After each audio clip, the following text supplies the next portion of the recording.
Hi friends, welcome to Aadhik taste and tips.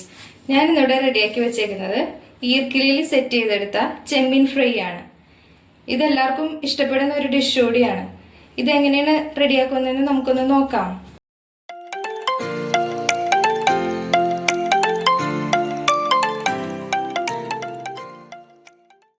ഇതിനായി ഞാനിവിടെ 250 gram വലിയ ചെമ്മീനാണ് എടുത്തിരിക്കുന്നത്. ഇത് നമുക്ക് ആദ്യം തന്നെ ഒന്ന് ക്ലീൻ ചെയ്തെടുക്കാം. ചെമ്മീൻ ഈ രീതിയിലാണ് ഞാൻ ക്ലീൻ ചെയ്തെടുക്കുന്നത്. തോട് പൊളിച്ചു മാറ്റിയതിന് ശേഷം അതിൻ്റെ വാലിൻ്റെ കുറച്ചു ഭാഗവും തലയുടെ കുറച്ചു ഭാഗവും കാലുകളും മാത്രമേ ഞാൻ കട്ട് ചെയ്ത് മാറ്റുന്നുള്ളൂ. ചെമ്മീൻ്റെ തലയുടെ ഭാഗത്ത് ഞാൻ കുറച്ചു ഭാഗം തോടോടുകൂടി നിർത്തിയാണ് കട്ട് ചെയ്തെടുക്കുന്നത്. അത് കഴിക്കാൻ ടേസ്റ്റ് ആയതുകൊണ്ടാണ് ഞാൻ ആ ഭാഗം എടുത്തത്. നിങ്ങൾക്ക് വേണ്ടെന്നുണ്ടെങ്കിൽ അത് ഒഴിവാക്കാം.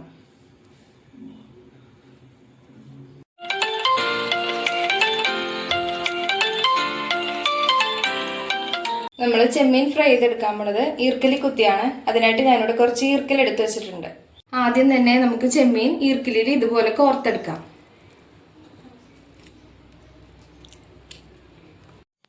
ഇതുപോലെ ബാക്കിയുള്ള ചെമ്മീൻ കൂടി നമുക്ക് റെഡിയാക്കി എടുക്കാം.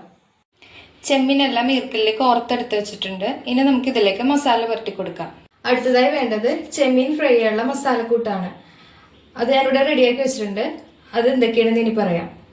ഗരം മസാല 1/2 ടീസ്പൂൺ, മഞ്ഞൾപ്പൊടി 1/2 ടീസ്പൂൺ, കുരുമുളക് പൊടി 1 teaspoon, Kashmiri chilli powder 1/4 teaspoon, ginger garlic paste 1 table spoon, ഉപ്പ് ആവശ്യത്തിന്, 1 ടേബിൾ സ്പൂൺ വെളിച്ചെണ്ണ.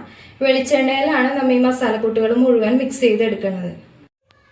ഇതുപോലെ മസാലയൊക്കെ നന്നായിട്ട് ചെമ്മീത്തിന്റെ മേലിൽ തേച്ച് പിടിപ്പിച്ചു കൊടുക്കാം.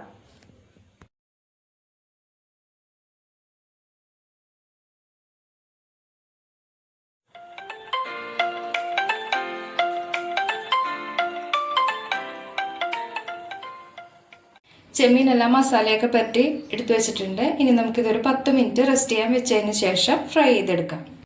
പാൻ ചൂടായിട്ടുണ്ട്. നമുക്കിതിലേക്ക് ഫ്രൈ ചെയ്തെടുക്കാൻ ആവശ്യമായ എണ്ണ ഒഴിച്ചു കൊടുക്കാം.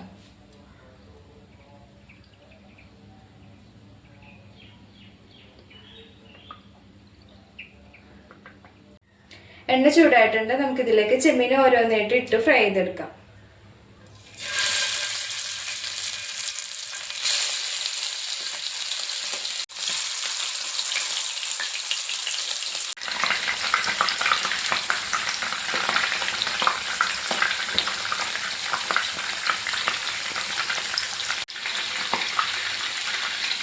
നമ്മുടെ ചെമ്മീൻ ഒരു സൈഡ് ഫ്രൈ ആക്കി ഇട്ടിട്ടുണ്ട്. ഇനി നമുക്കിത് മറ്റേ സൈഡ് കൂടി ഫ്രൈ ചെയ്തെടുക്കാം.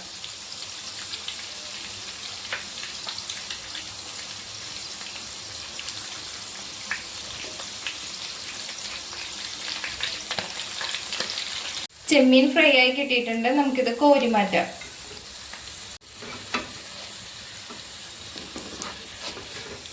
ചെമ്മീൻ ഫ്രൈ ഞാനൊരു പ്ലേറ്റിലേക്ക് സെറ്റ് ചെയ്ത് വെക്കണേന്. ഇതെല്ലാവർക്കും ഇഷ്ടപ്പെട്ട ഒരു ഡിഷ് കൂടിയാണ്.